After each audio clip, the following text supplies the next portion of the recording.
John, the band medic from Engadine Music, and just here to remind you of how to assemble your flute correctly. What you'll need is a flute rod. Might be separate, or it might be actually inside the case of your instrument.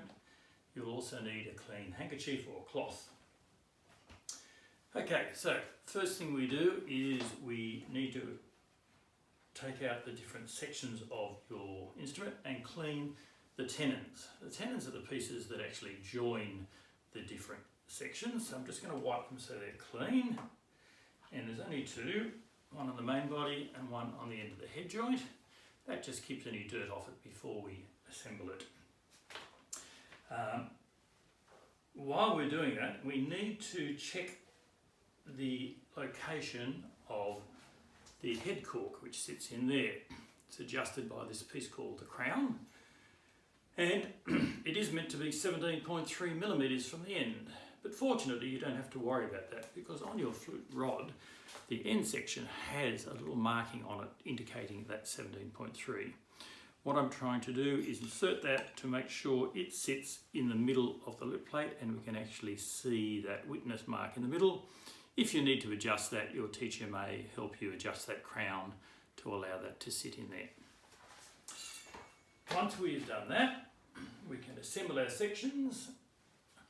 Take the head joint and with gentle twisting motion, insert it. We're lining up the mouthpiece area there, or the lip plate, with that first key.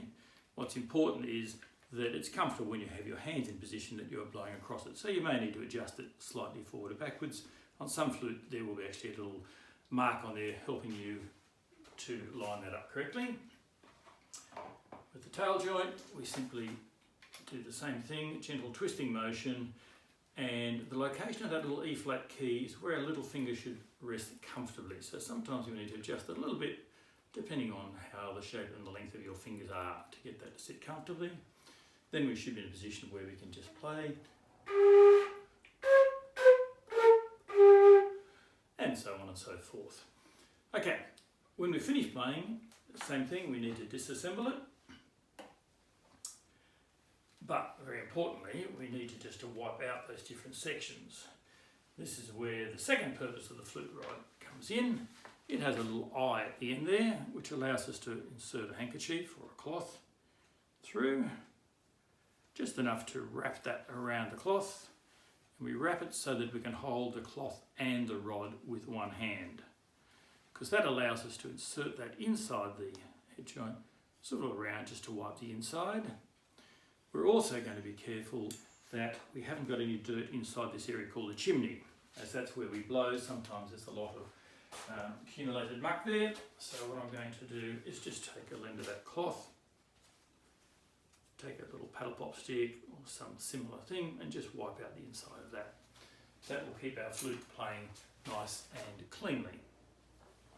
Okay, that's the head joint done. Then we just simply do the same for the other sections. Insert the swab in and out just to wipe the inside of the tube. When we put it back in the case, we'll note there are compartments that have matching sections. This one has a little cutout there for the little E flat key, so it drops into there. The head joint similarly has a little place there that accommodates the lip plate.